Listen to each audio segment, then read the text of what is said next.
Selamat datang kembali di Marvel Universe Indonesia bersama saya Admin A.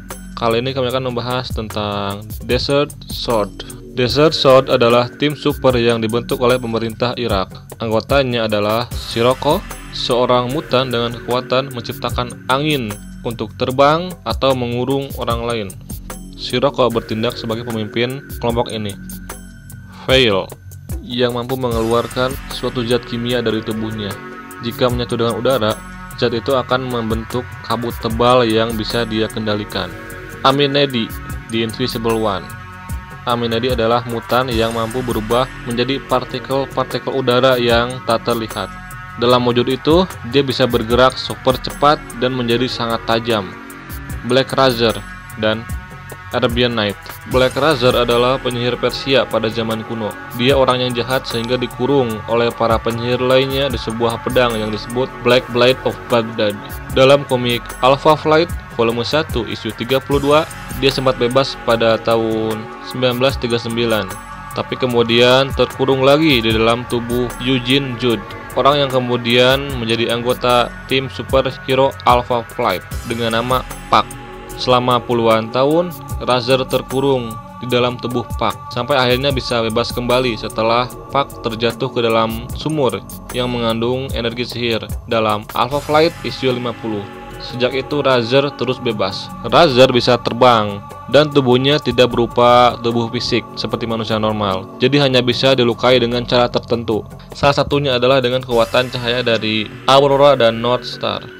Sementara itu, Black Blade of Baghdad yang sempat menjadi tempat pengurungannya kini menjadi senjatanya. Pedang itu adalah pedang sihir yang bisa melukai benda fisik maupun jiwa makhluk hidup. Abdul Qamar alias Arabian Night adalah orang Arab Saudi yang menemukan 3 benda pusaka, yaitu pedang sakti, karpet terbang, dan ikat pinggang ajaib. Pedangnya sangat tajam, mampu memotong hampir semua benda, bahkan bisa memotong adamantium sekunder. Selain itu, pedangnya bisa mengeluarkan serangan energi. Karpet dan ikat pinggangnya memiliki ciri-ciri yang mirip, yaitu bisa dikendalikan oleh pikiran serta memiliki ketahanan yang tinggi terhadap berbagai serangan maupun kondisi ekstrim. Karpet itu dipakai sebagai alat terbang, sedangkan ikat pinggangnya berukuran cukup panjang sehingga biasanya digunakan untuk menarik atau mengikat orang atau benda. Jika kalian ingin tahu lebih banyak tentang Abdul Qamar, silakan tonton video MUI yang berjudul Arabian Night. Di situ kami membahas profil Abdul Qamar yang lebih lengkap. Dan kami juga pernah membahas Arabian Night penerus Abdul, yaitu Navid Hashim. Kembali ke Desert Sword. Tim ini muncul dalam komik New Mutants Annual Issue 7, Uncanny X-Men Annual Issue 15, dan X-Factor Annual Issue 6. Mereka dikirim oleh pemerintah Irak ke negara Kuwait, yang ketika itu sedang diserbu oleh militer Irak. Tugas mereka adalah mencari seorang ilmuwan fisika Jerman yang bernama Reinhold Kurzmann, yang sedang terjebak di sana. Pemerintah Irak menginginkan ilmuwan tersebut karena ia ahli dalam teknologi nuklir, dan Irak ingin memanfaatkannya untuk meningkatkan kemampuan nuklir mereka. Sementara itu pihak Amerika Serikat jelas tak mau itu terjadi. Maka mereka pun mengirimkan tim Freedom Force untuk membawa Kurzmann dari Kuwait. Freedom Force sendiri merupakan tim berisi beberapa mutan yang bekerja pada pemerintah Amerika Serikat. Freedom Force yang datang ke Kuwait beranggotakan Crimson Commando yang punya fisik yang kuat, Super Cyber yang bisa bergerak sangat cepat, Pyro yang bisa mengendalikan api, Avalanche yang bisa menciptakan getaran untuk menggerakkan sesuatu, misalnya mengendalikan tanah, dan Blob yang punya tubuh amat gemuk tapi sangat sulit dilukai. Di Kuwait, Desert Sword berhasil menemukan Kurzmann lebih dulu, tapi kemudian Freedom Force muncul, sehingga Desert Sword pun mulai menyerang tim mutan itu. Pertama-tama, Aminedi memenggal kepala Super Cyber. Lalu Veil menciptakan kabut di sekeliling anggota Freedom Force lainnya, sehingga mereka tak bisa melihat keadaan sekitarnya. Para anggota Desert Sword lainnya juga mulai bergerak. Aminedi bertindak lagi. Kali ini dia memotong satu lengan Crimson Commando. Black Razor melukai Avalanche, sedangkan Sirocco membalikkan semburan api Pyro serta mengurungnya. Dengan demikian, tinggal Blob saja dari pihak Freedom Force yang masih sanggup melawan. Amenedi melukai kaki Blob, lalu Black Razor bersiap menyerangnya. Tapi tiba-tiba Pyro dan Avalanche mampu bangkit lagi untuk menolong Blob. Tak hanya itu, Avalanche juga berhasil membuat Kurtzman jatuh ke tangan mereka. Sementara itu, Crimson Commando mampu memberi instruksi walau tubuhnya sedang terluka parah. Dia bersama Avalanche kabur ke satu arah, sedangkan Pyro dan Blob kabur ke arah yang lain sambil membawa Kurtzman.